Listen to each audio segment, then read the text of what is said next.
What is up, guys? Brit Tech here, back with another video, and today I'm going to be showing you how to enable and disable bold text on your iPhone. I'll be demonstrating using an iPhone 11, but this can be done on any iPhone using iOS 13. So let's go ahead and get straight into the video.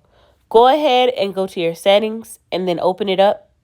Now we're going to go ahead and scroll down to display and brightness and go ahead and tap on that. And once you get to it, go ahead and scroll down to bold text. Now let's go ahead and enable it. So just switch the toggle to the right.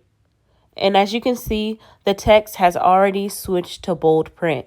Now, some may not like it. It may be a little bit too much. So we'll just go ahead and disable it. And let's switch the toggle back to the left. And it will change the text back to regular print. And that's how you do it, guys. That is how you enable and disable bold text on iPhone 11 or any iPhone using iOS 13. I hope you guys enjoyed this video. Don't forget to like, comment, and subscribe, and I'll see you next time. Peace.